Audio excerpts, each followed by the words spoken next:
E aí, galera, boa noite. Sejam bem-vindos a mais uma live aqui no YouTube. Hoje, nossa live de número 9, a gente vai falar sobre o uso da tomografia por impedância elétrica em pacientes críticos. E a gente vai receber a Glaziele, que vai dar essa aula para a gente hoje. Só para a gente iniciar, só para a gente, aquele nosso protocolo de sempre, né? Já fala aí de onde vocês são, o que vocês fazem, para a gente já ir conversando um pouquinho, enquanto a gente vai ajustando tudo aqui.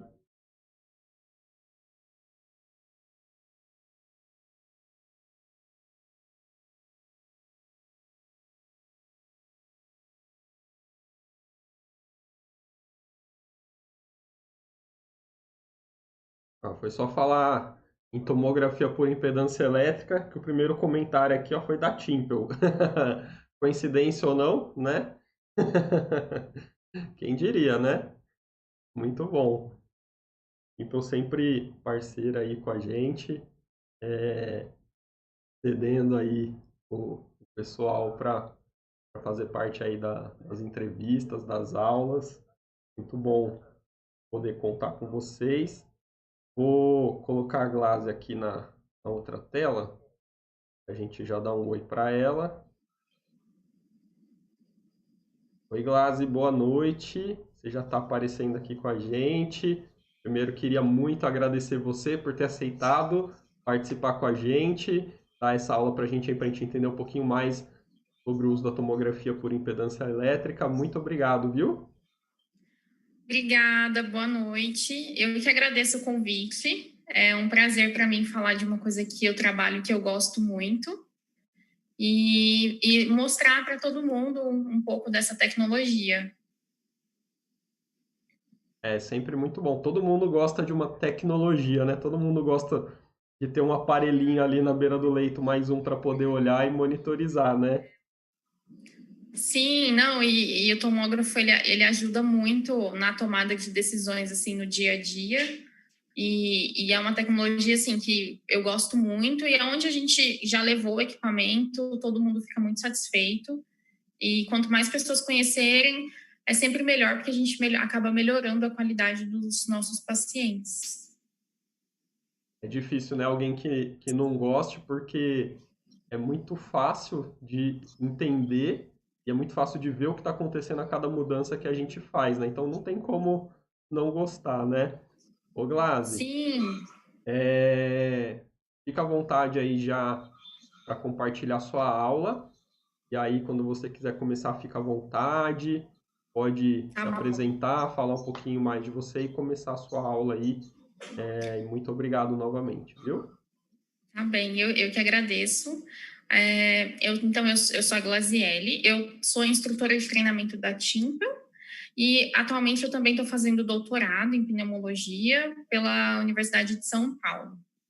Então, a minha área de atuação é avaliar posicionamento e recrutabilidade de pacientes com insuficiência respiratória hipoxêmica que desenvolvem SARA e eu utilizo a tomografia de impedância elétrica para poder fazer essas avaliações. Eu sou formada já fazem 8 anos e sempre gostei dessa área de terapia intensiva, então é uma coisa que eu estou mergulhando cada vez mais e poder compartilhar um pouco do que eu venho aprendendo é muito gratificante. Então eu vou compartilhar, começar aqui com a aula. Tudo bem? Daí a gente vai se você não me ouvir, daí você só comenta. E aí, pessoal, enquanto a Glaze compartilha aí, vocês estão tímidos hoje no chat? Ninguém comentou no chat ainda, ninguém falou a cidade de onde é. Dá um oizinho aí no chat. Fala pra gente de onde vocês são. A apresentação da Glaze travou aqui. Ô, Glaze, eu vou só liberar, mas foi aqui no meu computador que travou, tá? Vou arrumar aqui Tá bom. e já libero para você.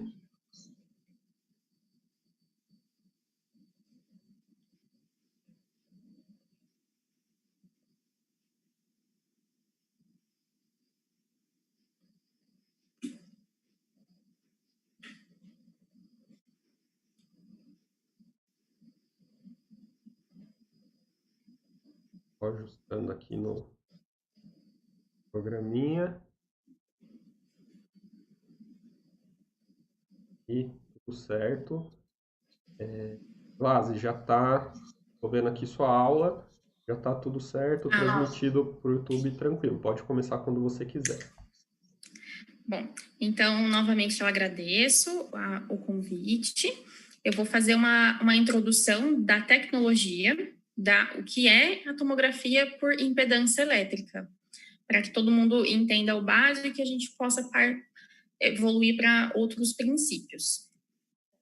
Então, é um método de imagem. Ele utiliza uma corrente elétrica para mapear a ventilação e a distribuição da ventilação e perfusão em tempo real. Então, é colocado uma cinta de eletrodos no tórax do paciente. Essa cinta é colocada entre o quarto e quinto espaço intercostal. São 36 eletrodos em pacientes adultos. Pacientes pediátricos e neonatais também podem ser monitorizados. O tamanho da cinta, ele pode ser um pouco diferente para essa população. Mas para a população adulta são 32 eletrodos. Então, é um par de 16 eletrodos cada cinta. Esse eletrodo ele vai injetar uma corrente dentro do tórax e ele trabalha sempre em parzinho. Então, um par vai injetar a corrente e o outro par vai receber essa corrente. E isso vai sendo realizado em cada eletrodo. Então, ao todo, a gente vai ter corrente sendo gerada no eletrodo 1 até o 32 consecutivamente. Então, só para lembrar, é um método de alta resolução. Então, eu consigo gerar 50 imagens por segundo. E quando a gente gera essa imagem, a primeira imagem que a gente vê é essa azul, aqui, que mostra a variação de impedância dentro do tórax. Então, o ar, ele é isolante. Então, quanto mais ar eu tenho, eu vou ter uma maior impedância. E lembrar que o sangue, ele é condutor. Então, como dentro do tórax eu tenho tanto ar como tecido, como líquido, eu consigo gerar esse potencial de resistivo dentro do tórax para poder gerar essa imagem. E lembrar que é um método, principalmente nessa fase de pandemia que a gente está vivendo, é um método não invasivo, livre de radiação, no qual eu consigo verificar, monitorizar as alterações de ventilação com base nesses dados de impedância, de acordo com a secção transversal do posicionamento dos eletrodos. Então, o que isso quer dizer? Por que a gente orienta a colocar a cinta entre o quarto e quinto espaço intercostal? Porque essa região, ela representa o pulmão todo. Se eu coloco ela entre o segundo e o terceiro, posso representar um pouco mais o ápice, e o inverso também é verdadeiro. Então, se ela fica muito perto do diafragma, eu acabo pegando mais a região da base pulmonar. Então, esse posicionamento, ele representa o pulmão como um todo. A gente tem uma imagem de tomografia por raio-x. Então, a imagem de tomografia por raio-x, ela é estática, ela me dá uma boa visão anatômica, ela tem radiação e eu preciso transportar o paciente até o local para ele poder realizar esse exame. Então, a vantagem da tomografia de impedância elétrica é que ela é uma imagem dinâmica, funcional, e ela é livre de radiação. Então, principalmente nessa fase que a gente está vivendo, que a gente sabe que o transporte para o paciente, um paciente grave, é um risco para ele, mas principalmente agora também tem se tornado um risco para a equipe que está cuidando desses pacientes. Então, por conta disso, um equipamento que a gente consiga monitorizar e tomar decisões de tratamento beira-leito, ele acaba se tornando fundamental desde sempre, mas agora isso chama um pouco mais a nossa atenção. Então, quando a gente inicia a monitorização, a gente tem essa tela. Essa tela, ela é do equipamento da Timpel. Existem mais duas empresas, além da Timpel, que produzem essa tecnologia, que é a Swisston e a Dräger. Porém, eu trabalho na Timpel e eu tenho toda a minha pesquisa e a maioria dos artigos publicados que a gente tem é com a tomografia da Timpel. Então, por conta disso, as imagens vão ser todas provenientes desse equipamento. Então, na hora que a gente inicia a monitorização do paciente, deixa eu só tirar a ponteira aqui. A gente vai ter essa imagem aqui. Então, eu iniciei a monitorização, coloquei a cinta ao redor do tórax. Eu também utilizo um pneumotacógrafo proximal ao tubo do paciente e ao Y. Esse pneumotacógrafo, ele vai me fornecer informações de mecânica, que eu consigo visualizar aqui à direita, como pressão de platô, drive pressure, complacência. E uma vantagem é que eu não preciso de pausa inspiratória para ter esses dados, porque o equipamento ele utiliza uma técnica de mínimos quadrados, no qual ele consegue, em ciclos controlados, ele consegue estimar qual é o valor de complacência, pressão de platô e driving pressure, por exemplo. Então, isso acaba sendo muito útil também. Aqui, no meio, eu tenho a imagem dinâmica do pulmão, então, o pulmão enchendo e esvaziando. A cor, quanto mais clarinho, quer dizer que eu tenho uma maior variação de impedância. E a variação de impedância, ela se correlaciona com a variação de volume corrente. Então, quanto mais clara, quer dizer que eu tenho uma maior variação. E eu consigo visualizar também a distribuição dessa variação na região anterior, posterior, direita, esquerda e também em quadrantes, se for do interesse na hora que a gente está fazendo a monitorização. Então, aqui agora eu sei que eu tenho 43% de ventilação para a região anterior e 57% na região posterior. Na região direita, 61%, esquerda, 39%. E isso acaba auxiliando também se eu vou posicionar o paciente de uma outra maneira. Quando eu aumento a PIP, o efeito que essa distribuição, que essa variação dessa distribuição causa, acaba auxiliando na tomada de decisões beira-leito do paciente. E um outro dado que é super importante a gente entender, para que nos ajude nas decisões que a gente vai ter com o paciente, é essa curva. A gente chama de plethysmograma, por conta que é uma tecnologia que vem da impedância. Mas o plethysmograma, ele nada mais é do que a variação de impedância, que tem uma forte correlação com a variação de volume corrente. Então, quando o paciente inspira, a impedância aumenta, porque eu tenho mais ar, e o ar ele não é um bom condutor, e, consequentemente, o meu volume ele está puxando o ar, o volume corrente aumenta, na hora que a impedância cai, o volume corrente está caindo, o paciente está exalando. Então, eu consigo observar isso através do delta do plethysmograma, e um outro dado que é importante a gente sempre observar é essa linha de base aqui, que a gente pode chamar de CRF ou aeração que o paciente está tendo no momento. Então, nesse paciente específico, a gente tem uma PIP de 15, então ele está partindo de uma CRF de 15.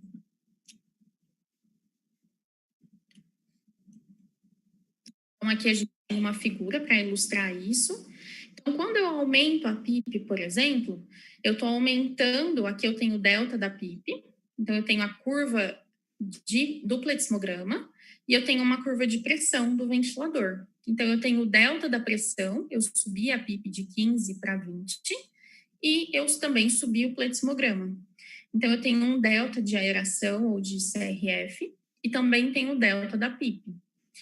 A amplitude da onda, ela também nos diz muito sobre como que esse paciente está sendo ventilado. Então, quando eu tinha uma PIP de 15, eu tinha uma variação de onda muito maior do que quando eu subia a PIP. E isso pode ser causado, por exemplo, na hora que eu subo a PIP, eu acabo não recrutando o pulmão e eu só estou hiperdistendendo aquele pulmão que está saudável. Então, a variação de ventilação, ela reduz. Quando eu olho só para o dado do ventilador, para a curva, eu acabo não conseguindo enxergar isso. Aqui à direita, a gente tem também um outro efeito que eu consigo monitorizar com a impedância. Então, é um caso de um paciente que ele estava recebendo opioide e estava fazendo bastante assincronia. Então, aqui no primeiro gráfico, a gente tem o plethysmograma, o gráfico de fluxo, pressão e volume. Ele estava fazendo bastante assincronia, a gente consegue ver aqui que tem até alguns breath stackings, estava até empilhando, acumulando volume. Quando foi feito, então isso foi observado, o paciente estava assincrônico e foi optado então por fazer um bloqueio desse paciente. Foi feita uma succinilcolina e a gente observa então claramente que a frequência respiratória se normaliza, os ciclos eles ficam regulares. E uma coisa que chama muita atenção é que o plethysmograma subiu. Então, isso nos chama atenção que esse paciente estava fazendo uma contração abdominal. Então, toda vez que ele estava fazendo força, contraindo a musculatura respiratória, ele estava negativando, gerando uma pressão menor do que a pressão imposta pelo ventilador. E quando a gente bloqueou, paralisou o músculo, ele relaxou e o plethysmograma subiu. Então, agora sim, ele estava gerando uma pressão conforme a gente setou no ventilador. Mas isso a gente não consegue ver no ventilador, porque ele abre e fecha a válvula constantemente, a gente não consegue enxergar essas variações. Então, por isso que é importante ter um equipamento que monitorize a ventilação que a gente está fazendo. Também eu tenho um outro exemplo de um paciente que a gente está submetendo ele a um incremento da PIP. Então, aqui eu tenho o plethysmograma global, o anterior e o posterior. Não sei se esse ícone dá para aparecer para vocês. Vou deixar. Na hora que eu aumento a PIP, eu consigo observar que o plethysmograma anterior, a amplitude dele, ela é menor do que o posterior. Então, o que a gente consegue compreender com isso? Que na hora que eu aumentei a PIP, na região posterior, provavelmente o paciente tinha um colapso, a gente confirma essa informação olhando também a imagem, e eu aumento a PIP, eu consigo abrir essas áreas colapsadas e eu melhoro a complacência dessa região. Então, a variação de ventilação, ela é maior. Agora, e o mesmo acontece se o pulmão na região anterior, ele é mais saudável, na hora que eu aumento a PIP, eu estou só hiperdistendendo essa área. Então, a complacência cai e a minha variação de ventilação e de impedância, ela é reduzida também. E isso acaba nos auxiliando até para verificar o efeito desse incremento da PIP que a gente faz para o paciente. Que tem paciente que não responde, tem paciente que responde. E se o paciente tem um bom equilíbrio VQ, a gente acaba não conseguindo ver isso olhando só a saturação, por exemplo, ou a gasometria, que não representa um todo do paciente. É um outro caso que, olhando o plethysmograma e olhando só a imagem dinâmica do paciente, a gente consegue, com a terapia, mudar a nossa conduta. Então, é um paciente que claramente não está ventilando o pulmão esquerdo, tem 8% só de ventilação, e quando a gente olha aqui o plethysmograma só do pulmão esquerdo, não tem quase variação nenhuma, a PIP está 14, os parâmetros não foram alterados. De repente, a linha de base subiu. Por quê? Porque a gente inclinou esse paciente, lateralizou ele e colocamos o pulmão esquerdo para cima, para tentar aumentar um pouco a pressão transpulmonar desse pulmão esquerdo e recrutar. E sem mexer em nenhum parâmetro, a gente consegue ver claramente que ele começa a ter algumas espículas de ventilação, essa variação começa a aumentar e o paciente começa a ventilar o pulmão esquerdo. Então, a gente pode dizer que o fato de eu ter inclinado esse paciente, é um paciente com COVID, que estava ventilando o pulmão, estava ventilando praticamente um pulmão só. Na hora que a gente colocou esse paciente em decúbito lateral, ele começou a ventilar o outro pulmão também. Claramente, o volume corrente aumenta e a gente consegue observar também um aumento da distribuição da ventilação. Então, esse paciente, ele melhorou muito.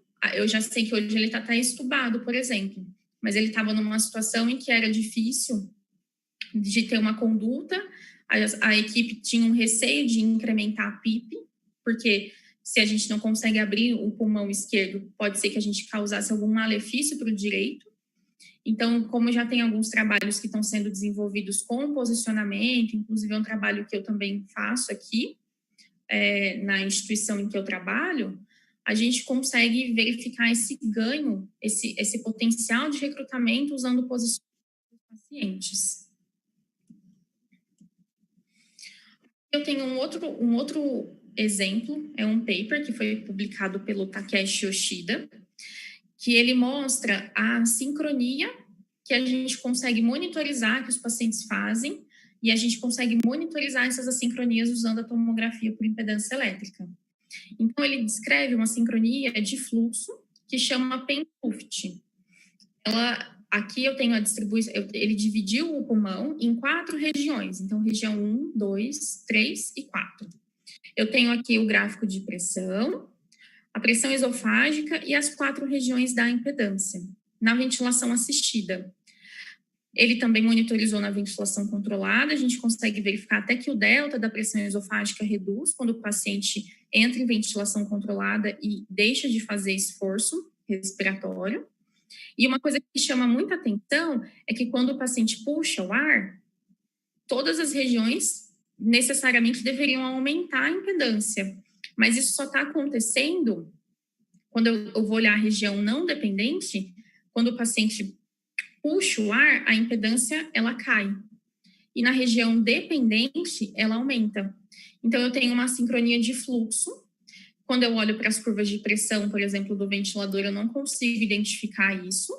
Mas é quando a gente vê o delta de volume, porque o plethysmograma é variação de volume, o delta de volume é quase o dobro da ventilação controlada. Então, o PEN-LUFT, o paciente faz uma força na musculatura diafragmática, ele gera o dobro de volume corrente, muito mais volume corrente para a região dependente, e esse volume ele é transferido, então, para a região não dependente. E o que isso causa? Isso gera aumento de driving pressure para essa região, pode aumentar o índice de pneumotórax e aumentar a VILI também do pulmão desse paciente. E a gente sabe hoje que isso aumenta a lesão pulmonar, ela está associada à mortalidade do paciente na UTI. Eu tenho o vídeo para ficar aqui. Então, aqui eu tenho o PEN-LUFT. Então, a gente percebe que os 2 pulmões, eles não enchem simetricamente. Então, ele enche a região dorsal e esse ar ele é transferido para a região anterior como se fosse um pêndulo mesmo. Por isso, o nome PEN-LUFT. Esse paciente, ele foi submetido à sedação, porque ele estava fazendo esforço. Quando ele foi sedado, a gente consegue ver agora claramente que os 2 pulmões, eles enchem, puxa e solta o ar simetricamente. E isso é uma sincronia que ela é lesiva para os pacientes e eu só consigo identificar usando uma monitorização pela impedância elétrica. Um outro jeito também de monitorizar o paciente, de guiar a minha conduta, que também foi descrito por Takeshi Yoshida, é usando o centro da ventilação. Então, ele definiu como o centro da ventilação a distribuição que eu tenho para a região anterior e para a região posterior. Então, aqui eu tenho uma manobra de decremental da PIP. Então, na PIP 24, eu tenho bastante ventilação na região dorsal. 68% está ventilando na região dorsal. Desculpa. Então, eu tenho bastante hiperdistensão aqui, que é essa...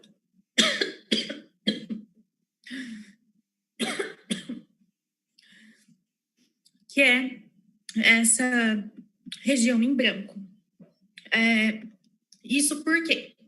Porque numa PIP alta, provavelmente eu estou hiperdistendendo a região anterior. Então, a distribuição da ventilação, ela está mais para a região dorsal. Conforme ele foi reduzindo a PIP, eu fui ganhando mais ventilação na região anterior. Até que ele encontrou um ponto que ele considera ótimo, que é a PIP de 12. Então, eu tenho 55% de ventilação para a região posterior. E eu tenho pouco colapso aqui em azul, representado pela imagem azul, e pouca hiperdistensão, representado pela imagem de branco. Quando eu reduzir mais ainda essa PIP, Agora acontece o contrário da PIP 24. Eu estou ventilando só a região anterior. E eu tenho pouca ventilação na região posterior por conta do colapso. E aqui nesse gráfico, que é muito interessante, ele mostra como é o centro da ventilação ao longo dessa manobra de titulação da PIP, e ele considera, assim, um centro de ventilatório próximo de 50 como ideal, e o legal é que ele mostra que a máxima complacência, ela era com uma PIP mais alta. Então, se eu faço uma titulação de PIP olhando só para a complacência do paciente, eu posso estar hiperestimando o valor de PIP para ele, e vou estar hiperestendendo bastante a região anterior. E isso pode se refletir em alguns pacientes que pode ser que muita gente teve a experiência de ter feito uma titulação de PIP e o paciente não ter melhorado. Ele não melhorou a mecânica e a hiperdistensão também não melhorou. Como não melhorou a mecânica, em alguns casos ele também não melhora a troca gasosa. Então, isso é um jeito prático. Eu vou estar olhando só para o mapa de ventilação e para a distribuição para poder decidir qual é o valor de PIP que eu posso manter esse pulmão aberto. Um outro jeito também de monitorizar os pacientes, que foi descrito por Caio Moraes, é uma ferramenta também de segurança para algumas manobras. Então, ele identificou aqui um pneumotórax, ele mostra o pneumotórax acontecendo e, através da impedância elétrica, a gente consegue visualizar isso. Então, aqui eu tenho o mapa de ventilação e aqui eu tenho a imagem do pneumotórax. Tenho o valor de PIP, representado pela linha azul. E a linha azul, a curva, ela é o pletismograma. Então, conforme eu aumento a PIP, o meu pletismograma vai aumentando. Aqui eu aumentei a PIP de novo, o pletismograma aumenta. Aqui a gente já tem até uma variação menor, que foi o que eu falei agora há pouco. Então, numa PIP mais alta, que já estava em 20, ele tem uma variação menor, porque eu já estou hiperdistendendo algumas áreas. E isso, de fato, aconteceu. Eu consigo até bater com a imagem. Então, aqui eu já não tenho mais imagem na região anterior, variação de ventilação. Como era uma pessoa experiente que estava fazendo esse incremento da PIP, rapidamente ele identificou que o pletismograma continuou subindo e ele caiu a PIP. Então, o que a gente espera? Que quando eu reduzo a PIP, o pletismograma caia junto. E isso não aconteceu. Então, eu tenho muito ar dentro da cavidade torácica, o ar ele aumenta a impedância e o pletismograma sobe.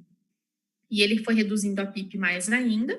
Quando ele chegou numa PIP baixa, próximo de 5, ele reduziu e ficou mais estável, mas ele já ficou com o delta de variação, quando ele partiu de uma PIP próxima de 10, é muito diferente.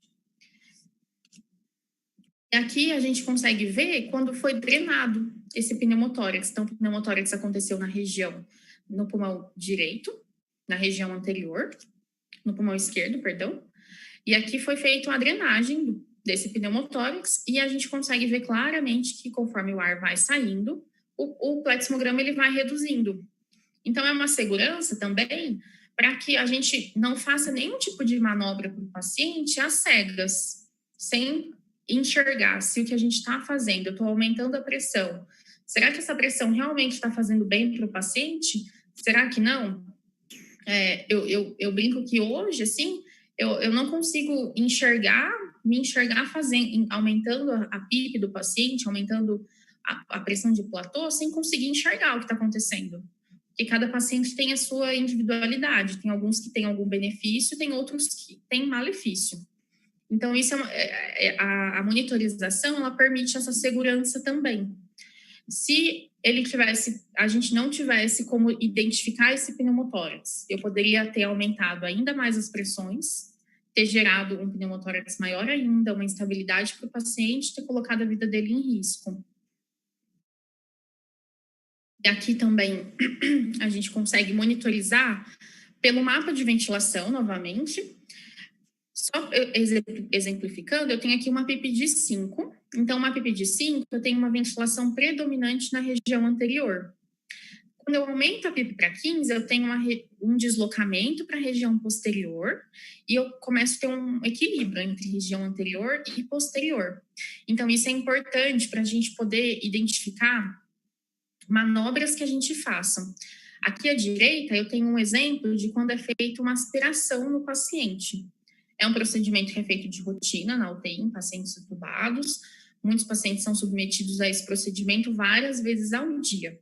Então, eu tenho o gráfico do plethysmograma, da variação de ventilação no baseline. A gente consegue ver que eu tenho ventilação tanto na região posterior como na região anterior. Mas, ainda assim, essa distribuição ela é predominante na região posterior.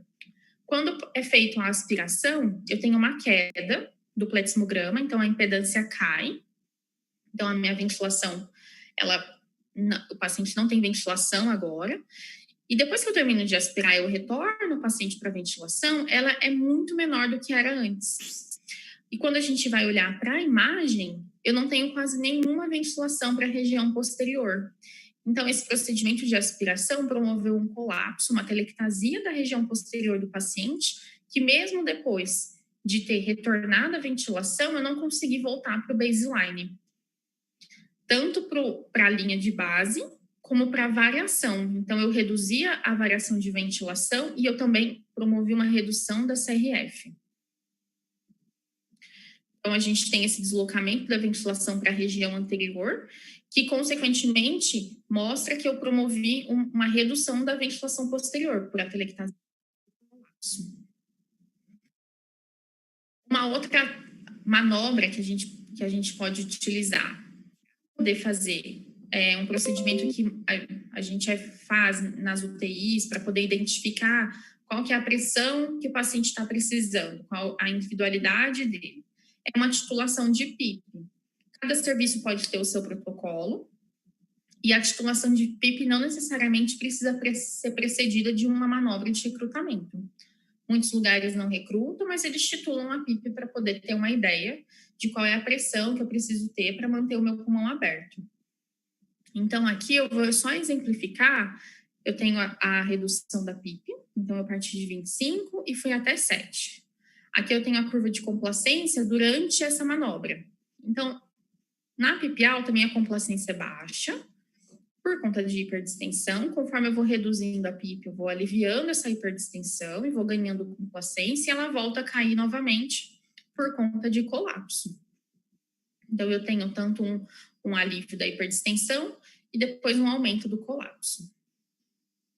Devido a esse efeito, a essa fisiologia, Costa, ele desenvolveu um algoritmo que pudesse fazer o cálculo de colapso e hiperdistensão dos pacientes beira-leito. Então, durante esse decremento da PIP, a impedância, ela consegue identificar qual é a melhor complacência, qual é a PIP que apresenta a melhor complacência do pixel.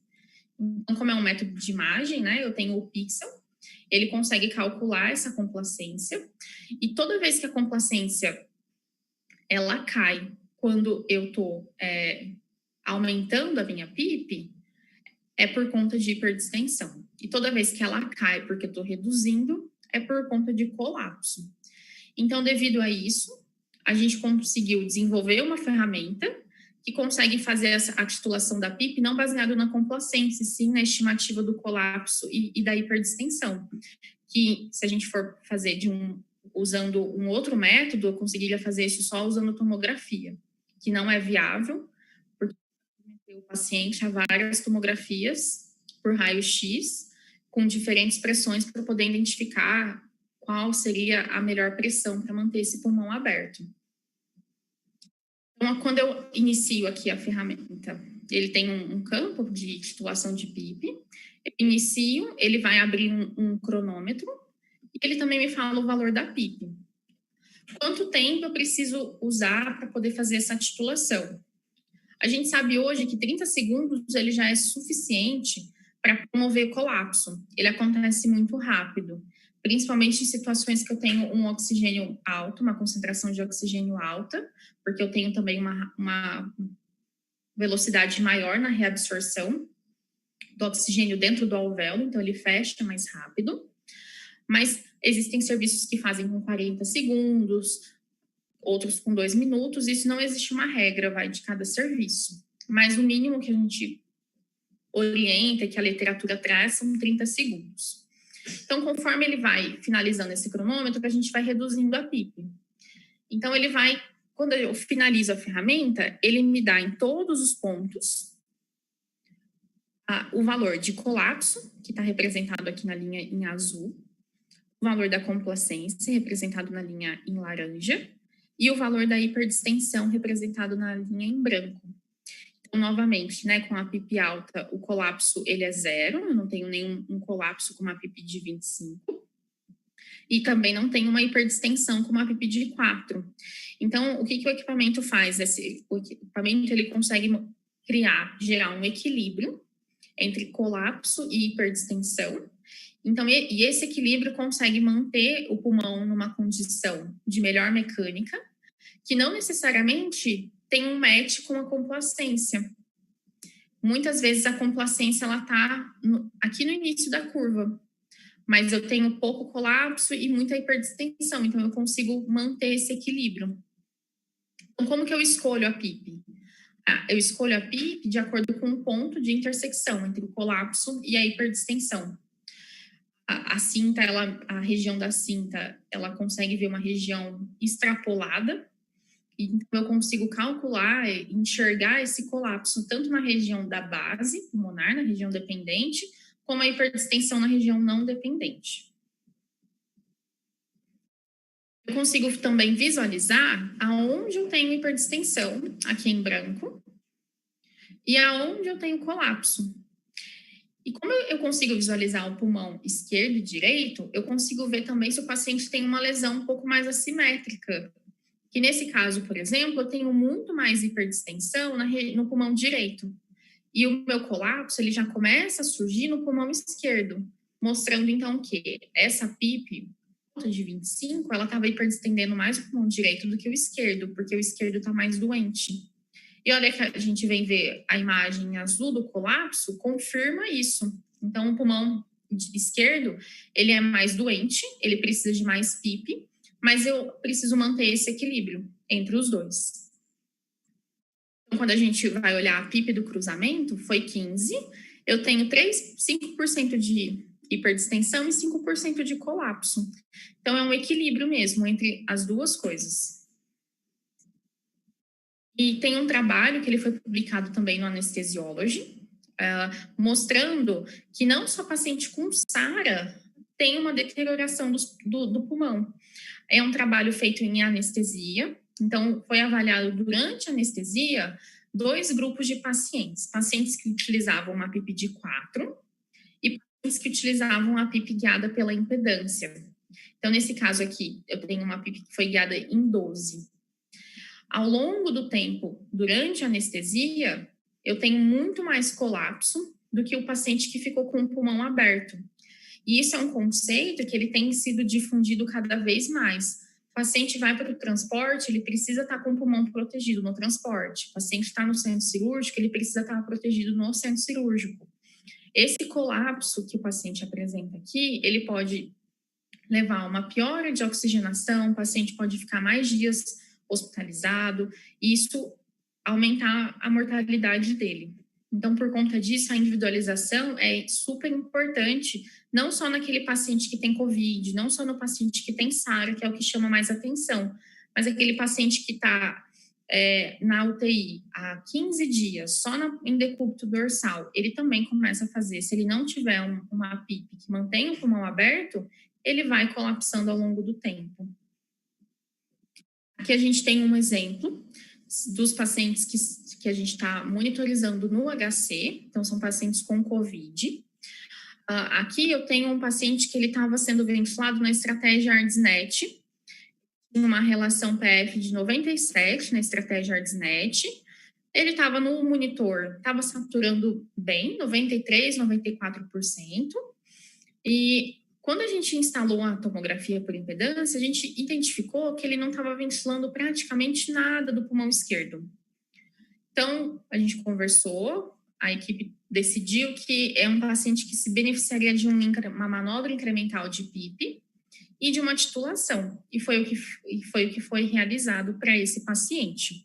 Então, aqui à esquerda eu tenho o gráfico de titulação, então a linha em vermelho é o colapso, o azul é a hiperdistensão, eu tive um equilíbrio, a minha PIP foi de 16.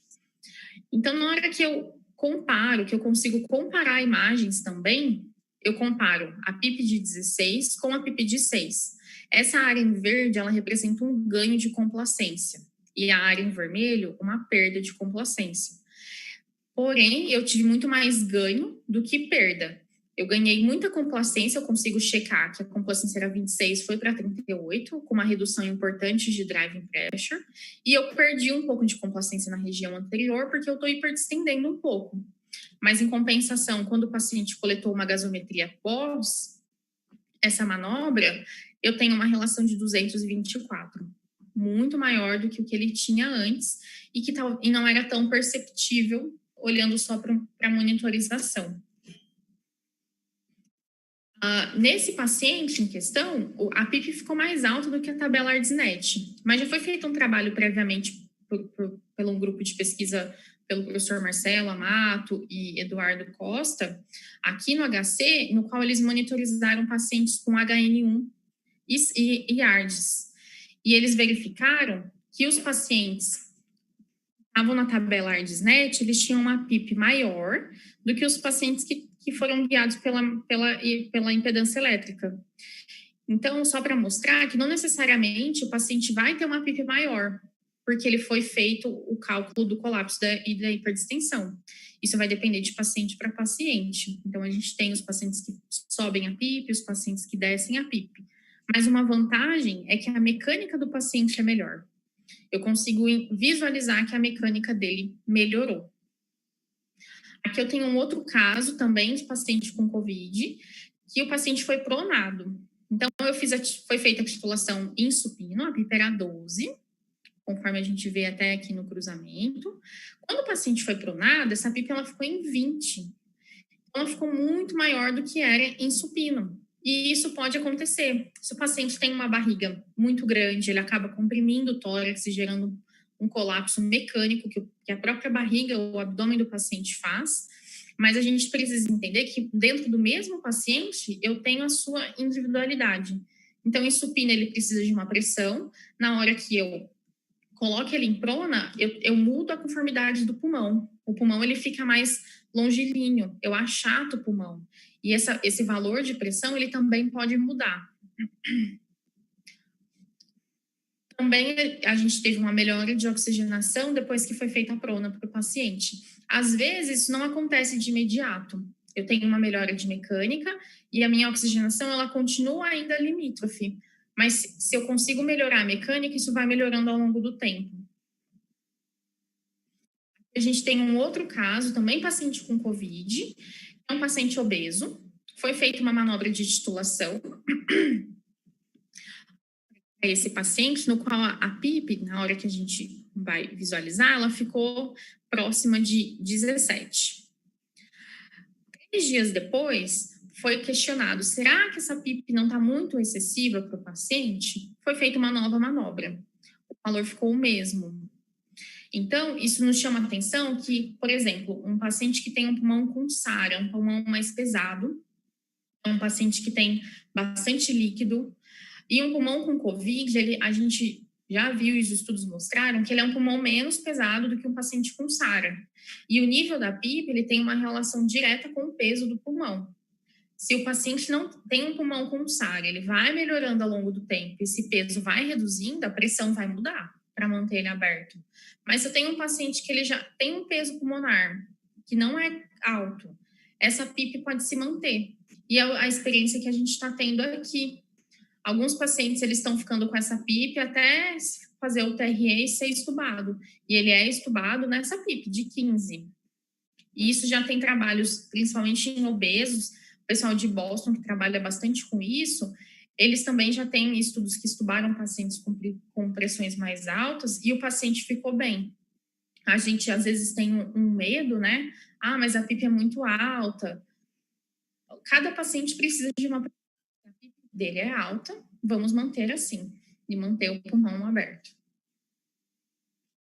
Para mostrar que o paciente obeso ele realmente precisa de mais PIP, isso já foi descrito pelo grupo Fumagalli, escreveu isso, e ele mostrou que durante uma manobra, ele fez também uma manobra de titulação da PIP, a média para um paciente obeso, ela fica entre 16 e 17. E ele confirmou isso usando a pressão transpulmonar.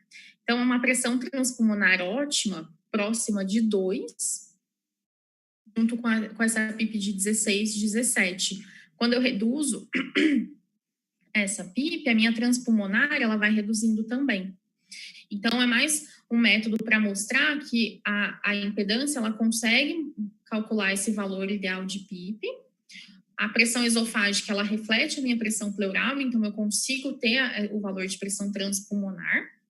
Porém, não é um método invasivo, de difícil aplicação clínica, mas eles têm uma excelente concordância entre si. E também a gente falou de pressões agora, mas eu também consigo monitorizar a perfusão pulmonar dos pacientes utilizando essa tecnologia. Então, eu consigo visualizar a distribuição da perfusão em pacientes em ventilação mecânica controlada. Um princípio da perfusão, usando a tomografia, ela é assim, eu preciso identificar alguns ciclos respiratórios, fazer uma apneia, e eu vou injetar um bolus de solução salina no acesso central de forma rápida e regular. Esse bolus ele vai gerar uma queda da impedância, e essa queda da impedância vai me fornecer a perfusão do paciente. E eu consigo ter também uma relação VQ. É um método rápido, eu consigo fazer isso de forma rápida e sem nenhum tipo de dano para o paciente. Então, aqui a gente tem... Eu coloquei um vídeo, porque fica mais fácil para todo mundo visualizar como funciona a ferramenta. Então, o paciente, primeiramente, ele precisa estar sedado, ele precisa estar bloqueado, porque eu preciso isolar o pulmão e isolar o coração. Então, ele vai identificar, eu preparo a minha solução, a recomendação é fazer 7,5% de solução salina, numa quantidade de 10 ml. Então, é um valor pequeno, só checar se o sódio do paciente permite que faça essa infusão. Permitindo, a gente inicia. Ele vai identificar alguns ciclos ventilatórios. Depois que o equipamento identifica esse ciclo, para ele poder isolar só o sinal da ventilação, a gente coloca o paciente em CPAP para fazer uma apneia e ele vai falar para injetar a solução salina. Toda vez que eu injeto a solução, como eu tenho bastante sódio e o sódio conduz corrente, a minha impedância cai. A impedância cai, eu volto à ventilação, o paciente volta a respirar e ele vai processar esse sinal. Então, precisa ser no acesso central. Aqui a gente tem a distribuição da perfusão online, beira-leito, e ele também me gera um vídeo. Então, o azul é o contraste passando no coração e o vermelho indo para o pulmão. O contraste é a solução salina. Então, de novo, só para visualizar o vídeo, ele passou pelo coração e ventilou o pulmão. Aqui, claramente, a gente já vê que o paciente tem uma falha de enchimento no pulmão na região anterior direita. E algo que eu consigo visualizar, eu consigo comparar a ventilação, o mapa de ventilação, com o mapa de perfusão. Então, aqui eu estou ventilando bilateralmente, mas eu não estou perfundindo um lado. E isso é sugestivo de tromboembolismo.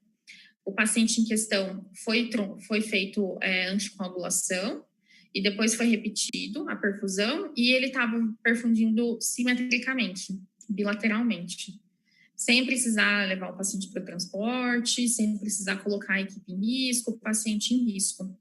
E também a gente tem um exemplo aqui de uma atelectasia, uma intubação seletiva, no qual eu não tenho ventilação, mas eu tenho ainda um pouco de perfusão.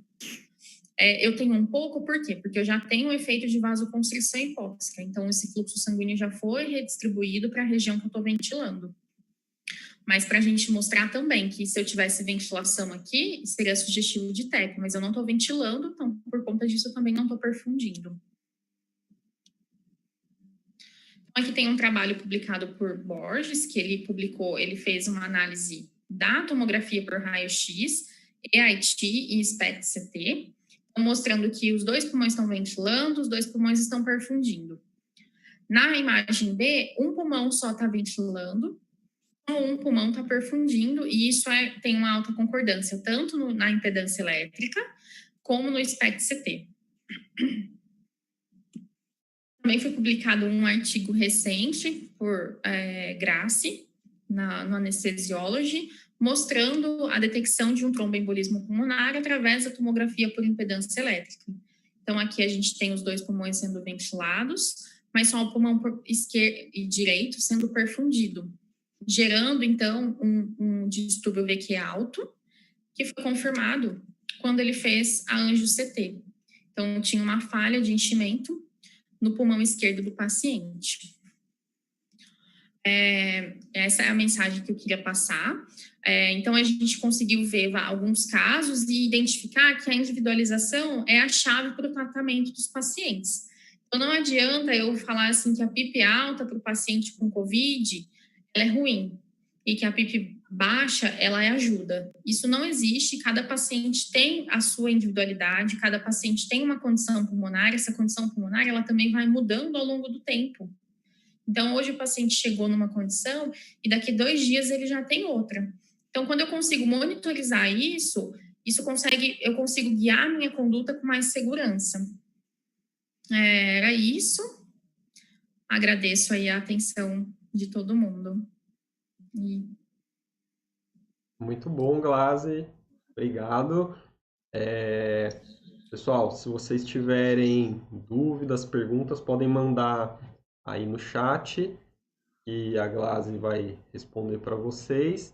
Glaze, se você quiser mudar a tela para você aparecer aí junto comigo, grandona. Boa. Tá vendo agora?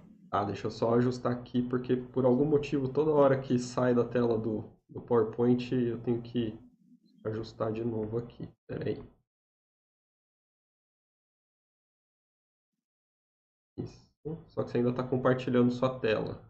Consegue tirar? Eu estou tentando aqui. Consegui. Aí.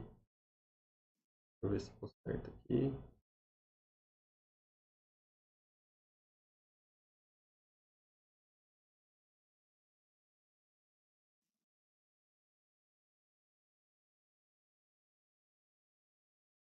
Aí, agora sim, estamos aqui aparecendo.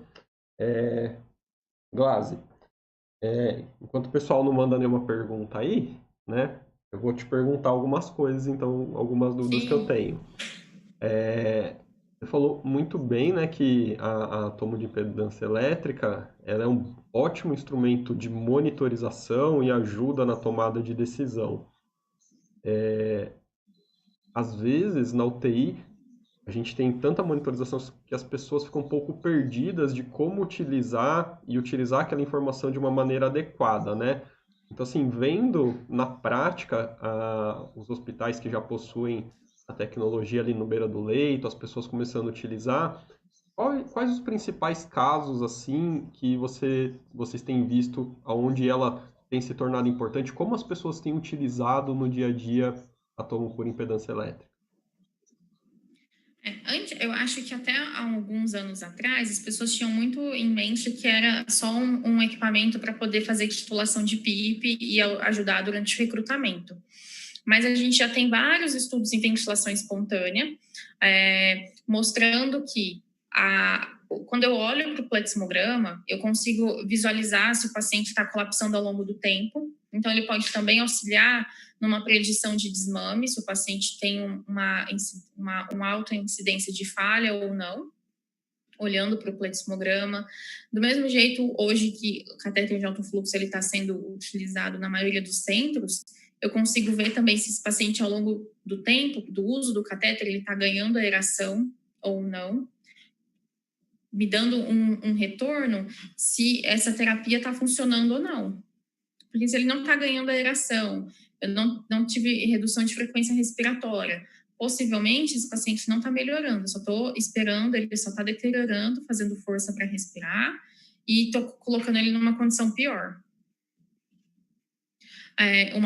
Outras situações também que a gente acaba usando bastante é para auxiliar nesse desmame.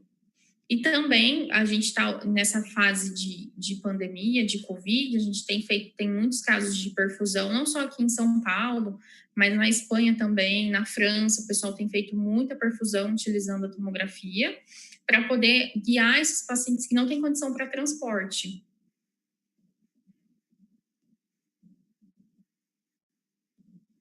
Acho engraçado uma coisa que você falou, né? Que realmente quando surgiu, que todo mundo começou a conhecer, todo mundo tinha muito essa ideia de que era uma ferramenta para ajudar no recrutamento, né? Talvez até limitou um pouco o uso, né? Porque realmente o pessoal do HC mostrava muito isso nas aulas, né? Sobre síndrome do desconforto respiratório agudo, recrutamento, mas porque realmente é muito fácil de visualizar ali o que está acontecendo, né? E, Sim. e acho que agora está ficando mais E dava uma claro. segurança para a pessoa também, né, que está fazendo essa manobra ali, de enxergar o que ela está fazendo. E acho que só agora mesmo, assim, recentemente, que está ficando mais claro para as pessoas o poder, digamos assim, que a gente tem ali com a tomo por impedância elétrica ali na beira do leito, monitorizando o paciente, o quanto ela pode ser útil, né, em diversas situações, e não só no momento do recrutamento. Você até citou agora, pacientes fora da ventilação. Muita gente tem a ideia de que é só para paciente que está entubado, em ventilação, mas mesmo fora da ventilação, para você ajudar ali no diagnóstico, por que seu paciente está com insuficiência respiratória, por que ele está desconfortável, se as terapias não invasivas que você está instituindo estão funcionando, ou qual vai ser o melhor tipo de terapia que você vai instituir, tudo isso pode colaborar, né? Sim, não, exatamente. Eu acho que hoje as pessoas. E quanto mais as pessoas aprendem e estudam isso, o uso fica mais fácil. Porque a gente, de um modo geral, tem um bloqueio com o que a gente não sabe. Então a gente acaba, não sei, e eu ignoro o que eu não sei. Mas como ela vem se difundindo cada vez mais, as pessoas estão tendo mais essa atenção para o que está acontecendo, que eu acabo não enxergando. Então, a gente consegue monitorizar, por exemplo, o paciente que faz um monte de assincronia. O Pendeluft, por exemplo, é uma sincronia que eu não consigo ver no ventilador. E ele causa um delta de volume para a região dependente do pulmão, às vezes de 12 ml por quilo, que é muito lesivo e eu não consigo visualizar olhando para a curva do ventilador. Parece que o paciente está ventilando bem, mas ele está fazendo só a contração do diafragma e gerando esse gradiente de volume. E isso, por um desmame, por exemplo, ele vai pagar por isso. Quando ele estiver lá perto de ser estubado, por exemplo, tiver com uma complacência baixa, ele vai ter que gerar muita força para poder criar volume corrente. Uma coisa que eu acho bem interessante da tomografia por impedância são as ferramentas, né, que tem para utilizar ali. Todo mundo conheceu ela pela ferramenta ali do recrutamento, né, para ajustar a PIP e tudo mais. A ferramenta do pneumotórax, acho que muita gente também conhece essa ideia de que é possível você identificar um pneumotórax pela variação ali, né, na tomografia por impedância elétrica. Então, e uma outra ferramenta que ainda não está disponível, né, mas eu sei que está em desenvolvimento, que é a ferramenta de assincronia, e além de te dar esse diagnóstico, de te alertar, a ideia é que ela também te ajude a corrigir, Ajude né? a... Exatamente. Porque a ideia, a princípio, era isso, era só mostrar que o paciente estava fazendo a sincronia. Mas a gente não quer só mostrar que ele faz, a gente quer que você corrija isso. E então, a ideia agora, a gente espera ter isso em breve, disponível, é que ele consiga te guiar na conduta de como reduzir essas assincronias. E você consegue guiar e ter um feedback da sua conduta ali em tempo real. Então, isso faz dá uma diferença, uma segurança para o profissional que está trabalhando na UTI muito grande. Inclusive relacionado a isso, uma coisa que eu sempre falo quando encontro com a Camila, seja quem for, o pessoal da Timpel, E parece que ela é uma ferramenta que vai ajudar só você guiar suas condutas na ventilação, mas a gente pode extrapolar um pouquinho, né? Essa ferramenta da sincronia, por exemplo, eu identifico a sincronia e eu corrijo a sincronia, eu evito de cair numa coisa que é muito comum nas UTIs, que é sedar o paciente para corrigir a sincronia. E aí, olha Exatamente. como a coisa é uma cadeia, né? Então, assim, se eu corrigir minha sincronia, eu evitei de sedar meu paciente está acordado em ventilação, está muito mais apto a ser mobilizado. E aí a mobilização vai facilitar a saída dele da ventilação. Então, assim, tudo está numa cadeia, né? Então, assim, eu É, tenho uma ferramenta dessa que me proporciona esse tipo de diagnóstico e correção, vai me levar numa cadeia de processos onde o paciente vai ser muito beneficiado, né? sim, eu consigo quebrar esse ciclo, né? Mas é bem isso mesmo, as pessoas às vezes não sabem como resolver aquilo, e a sedação é uma boa solução na maioria dos casos. Então, é mais fácil sedar o paciente, mas eu vou ter o mesmo problema. Toda vez que ele acordar, ele vai ter aquele monte de assincronia. Então, a ideia é que a gente consiga ajudar nisso mesmo, a ter essa redução, e que na tela as pessoas, o usuário, ele consiga ver que as medidas que ele tomou está ajudando o paciente, ele está reduzindo isso ao longo do tempo. Então, é bem legal e a gente espera ter isso em breve.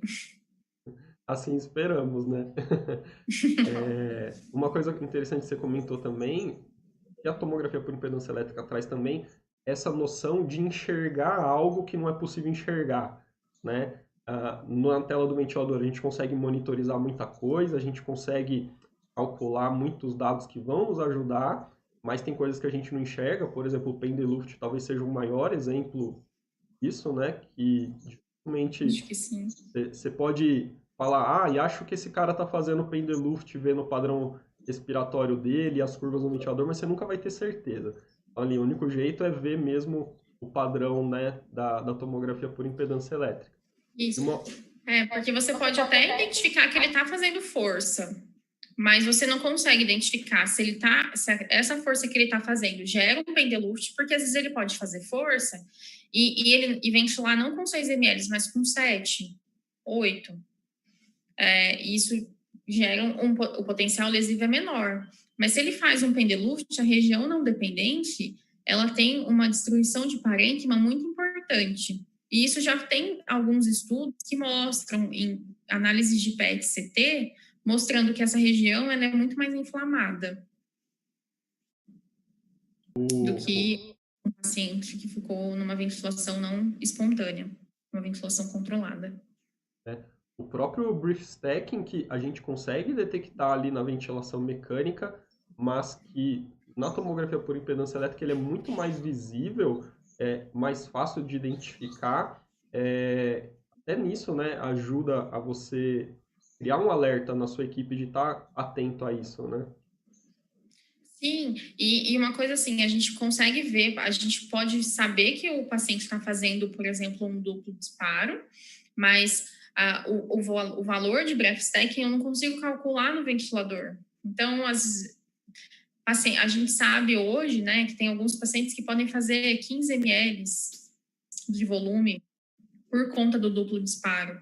E daí, como o ventilador, ele entende que são ciclos respiratórios diferentes, ele fecha a válvula, abre de novo e ele joga, às vezes, um volume muito pequeno. Então, aqueles pacientes que a gente vê no ventilador que tem uma oscilação de volume de 700 ml, de repente ele vai para 200, a gente não é tão intuitivo pensar que isso pode ser uma soma, que ele está, na verdade, fazendo 700. E gerando novamente, assim, e criando um potencial lesivo ali para a ventilação, para o pulmão dele. Então, porque sempre que a gente tem essa noção assim de uma coisa que está acontecendo, mas você não está vendo diretamente, dá aquela falsa sensação de proteção, né? Porque você programou ali Sim, 6 ml por quilo, você está confiando que o ventilador vai entregar 6 ml por confiando. quilo, mas a partir do momento que ele começou a fazer ali o brief stacking, ele vai na maioria das vezes dobrar literalmente, né? O quanto de Uhum. ventilação ele vai receber. Então, por mais que a programação esteja correta, o conjunto da coisa vai levar a uma ventilação que é lesiva, Sim, né? exatamente. E é bem isso que acontece, né? A gente acaba não. Tem, não enxergando isso como um potencial lesivo, porque parece que o valor que o ventilador mostra não é tão grande. Então, é sempre... por isso que monitorizar é sempre importante, né? Monitorizar o pulmão.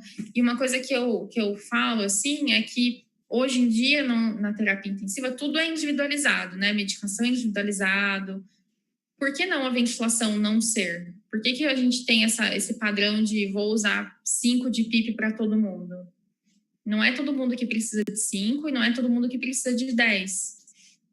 E isso é uma coisa que está tão enraizado em alguns centros que é difícil a gente começar com essa individualização e levar as pessoas a enxergar cada paciente como único para ventilar. E não só calcular o volume pelo peso predito, né? Mas sim as outras variáveis também. E aí é engraçado que coisas simples começam a aparecer, né? Quando você começa a enxergar o que você está fazendo. Por exemplo, você até mostrou ali no meio da aula um exemplo de um paciente que foi aspirado aberto, e aí a gente teve lá uma queda do plexmograma, então assim, uma grande queda da aeração desse paciente porque abriu o sistema. E as pessoas fazem isso na rotina como se não interferisse nada na ventilação do paciente, e como se isso simplesmente o fato de você reconectar tudo fosse retornar ao normal instantaneamente, né? E aí quando você enxerga isso na tomografia por impedância elétrica, você começa a perceber o quanto mal você faz para o seu paciente e às vezes numa aspiração que foi totalmente sem critério, simplesmente porque a pessoa chegou na beira do leito para atender e meio que se sentiu na obrigação de aspirar porque estava ali, né? De aspirar. Exatamente. E é um pouco chocante quando a gente consegue enxergar o que aconteceu, né? Porque você fala assim, nossa, ele não recuperou, mas quando eu olho só para o ventilador, os parâmetros estão iguais. Mas eu vejo que aquela região, eu colapsei toda a região posterior do paciente, às vezes por falta de critério também. Então, isso é importante ter esse choque, eu acho, para que chame a atenção das pessoas do quanto isso é importante, do quanto a gente enxergar, né, o que acontece com o pulmão do paciente. A gente tem uma monitorização constante de hemodinâmica, por exemplo, por que não tem uma monitorização pulmonar também, já que o paciente fica 1 semana, 15 dias em ventilação mecânica? Exatamente. Ô, Glaze, mudando um pouquinho só o assunto, assim, como que está a aplicação hoje? Você falou ali, me pareceu mais direcionado para os adultos, digo, nos exemplos, né? Mas como que está a aplicação hoje na pediatria, na NEO? A gente sabe que hoje a gente tem cintas, né, específicas para NEO já. Como que tá essas outras áreas? Eu foquei mais em adulto, porque eu acredito que o seu público, na grande maioria, seja adulto. E também a minha experiência maior com adulto. Mas o equipamento a gente também consegue monitorizar desde um paciente que tenha 1 quilo até um paciente super obeso, com IMC de 60. Então, existem tamanhos de cintas diferentes para toda essa população. Para os pacientes para paciente neonatal e pediátrico, o tamanho da cinta é um pouco diferente, tem um pouco menos eletrodos, mas o princípio é o mesmo, as imagens elas são as mesmas, e o uso, principalmente na neonatologia, que há muito tempo ele vem sendo um campo cego, né, para quem trabalha com ventilação em neonatos, é algo que ninguém sabe o que acontece, as pessoas fazem muitas vezes com a experiência. Então, geralmente, nesses centros, existem sempre alguns profissionais que têm uma experiência de longa data, eles desenvolvem a habilidade de tratar esses pacientes, mas não existe uma padronização.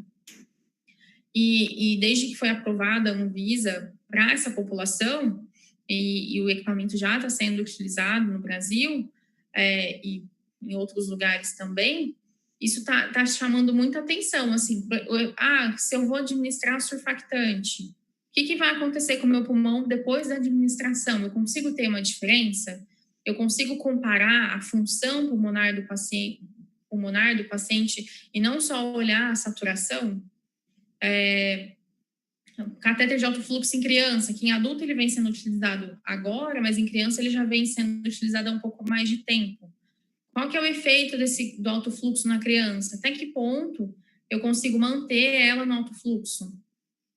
Esse fluxo está adequado ou não está? Então, para essa população específica, o campo ele vem se abrindo e as pessoas, e principalmente na neonatologia, eles são muito mais abertos e entusiastas, porque é algo assim, eles não fazem tomografia de pulmão nos bebês.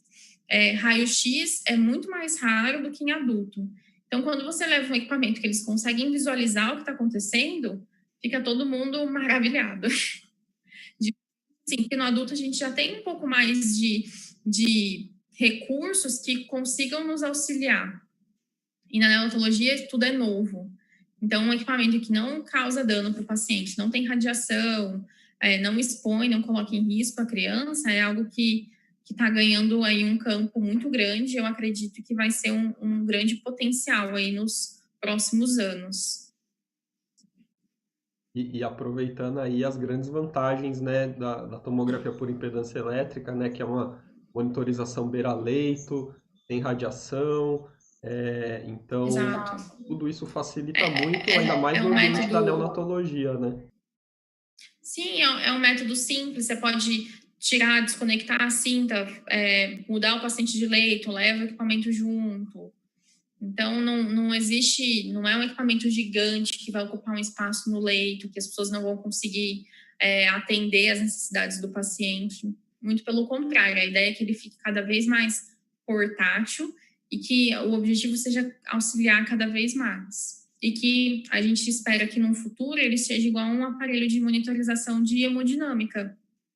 Então, toda vez que eu for olhar a pressão arterial do paciente, que eu também olho as pressões pulmonares, como o paciente está, como está a ventilação.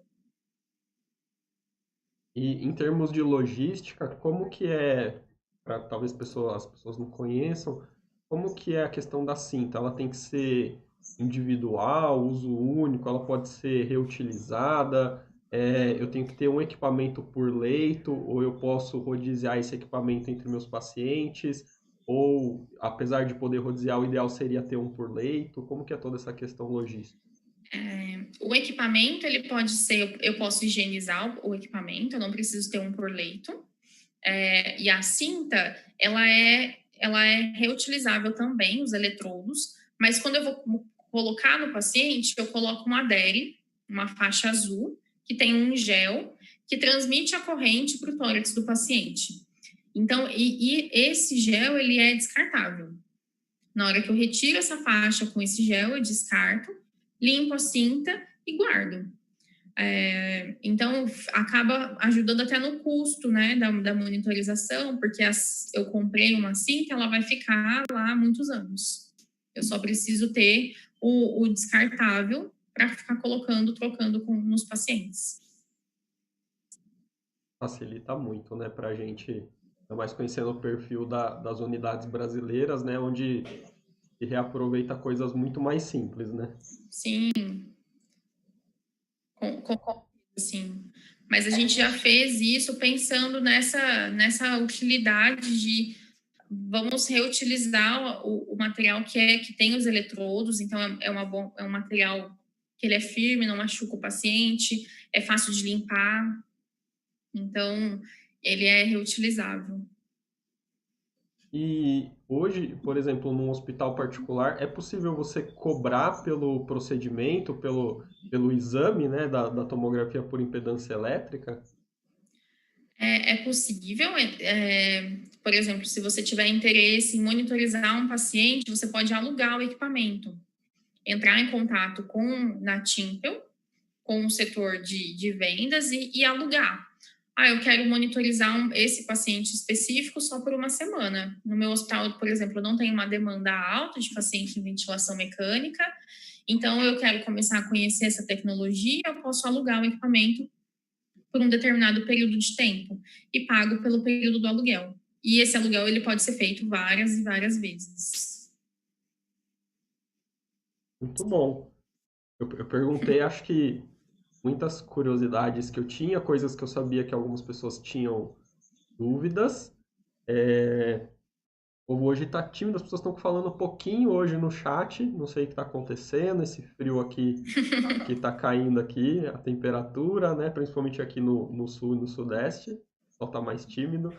Se você quiser levantar mais algum assunto que você acha importante, eu perguntei tudo que eu tinha para perguntar. Eu coloquei o meu e-mail também, então caso alguém tenha alguma dúvida, eu estou disponível para responder. Eu acho importante a gente só frisar essa individualidade dentro da UTI. Então, todas as situações na qual eu preciso, a gente acaba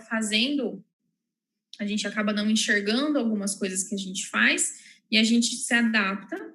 E depois todo mundo na UTI já vivenciou aquele momento assim, eu acho que o paciente falhou porque ele está cansado. Mas ele cansou por quê? Porque ele colapsou? Então, será que na próxima vez a gente já não consegue prevenir esse colapso? Todas essas dúvidas e perguntas que elas surgem diariamente, a gente consegue auxiliar e consegue, em muitas delas, solucionar se a gente conseguir monitorizar isso, se a gente enxergar isso. Fazendo uma analogia, se a gente não conseguisse monitorizar a PAM do paciente, pressão arterial, o paciente ele pode rebaixar, ele pode ficar pálido. Imagina o nicho de perguntas que não seriam abertas porque, na verdade, ele só ficou hipotenso. Isso vale para o pulmão. A gente foi se adaptando porque a gente não conseguia enxergar. Mas uma vez que a gente consegue tratar esse paciente mais rápido e a gente consegue dar uma conduta muito mais individualizada. E eu acho que essa é a mensagem principal, assim, tudo que acontece na UTI, desde um paciente que acabou de chegar do centro cirúrgico, que a gente já viu que tem alguns pacientes que apresentam uma quantidade de colapso considerável, que vai fazer ele ficar mais tempo no hospital, e que às vezes ele parece um paciente simples, que ficou 6 horas numa mesa cirúrgica, até aquele paciente que foi estubado e ele está numa VNI e a gente não sabe muito bem o que está acontecendo, ele se beneficia de monitorizar. E quanto mais isso tiver claro, as pessoas vão aprendendo e vai ficando mais fácil tomar essa conduta. Porque tudo que é muito difícil, a gente acaba relutando um pouco, deixando de lado. Então, conforme isso vai ficando mais simples e mais didático, a gente consegue fazer com que isso seja incluído mais natural. E é o que vem acontecendo já aí há alguns anos. A gente torce para que todo mundo logo tenha disposição aí para poder utilizar mais. E aí o que vai acontecer é assim, por que a gente tem pouca pergunta hoje? Porque também pouca gente tem experiência com a tomografia por impedância elétrica, então a gente sabe que quanto menos a gente utiliza, menos dúvidas a gente tem, né? Isso. A gente espera que no futuro a gente tenha muitas perguntas. Ele leva um tempo até, porque a dúvida ela surge quando a gente entende como algo acontece. Mas eu estou aberta a dúvidas futuras, as pessoas podem me escrever e até você também te mandar alguma pergunta, a gente esclarece isso. Isso sem dúvida. Glaze está aí para nos ajudar. Camila, o próprio Timpel tem perfil nas redes sociais. Sempre que a gente precisa, a gente vai atrás deles aí, de todas elas, e elas dão uma mão para a gente. Avisando que semana que vem, nossa próxima live, se eu não me engano, é sobre desmame ventilatório, se eu não estou enganado aqui na sequência das lives. Vai ser sobre desmame ventilatório, tá? E queria agradecer muito a Glaze por ter participado aí, por ter dividido com a gente aí o conhecimento dela, o tempo dela um pouquinho. Muito obrigado, viu, Glaze? Eu que agradeço o convite, parabéns aí pelo trabalho que você vem desenvolvendo para transmitir conhecimento para as pessoas, para fazer com que o conhecimento ele seja difundido. Que essa é a ideia, esse é o motivo do porquê todos nós estudamos. Então, parabéns pelo canal, pelo seu Instagram, que você está sempre compartilhando informação, compartilhando conteúdo. E eu agradeço imensamente o convite. Eu falei sobre algo que eu gosto muito de trabalhar E eu espero que as pessoas, que eu tenha ajudado as pessoas a compreender melhor como que funciona essa tecnologia. Com certeza ajudou, pode ter certeza, viu? Fique tranquila. Que E bom. galera, obrigado aí pela presença de vocês. Boa noite, aí espero vocês semana que vem na nossa próxima live. Obrigado, Glaze, boa noite. Obrigada. Tchau, tchau.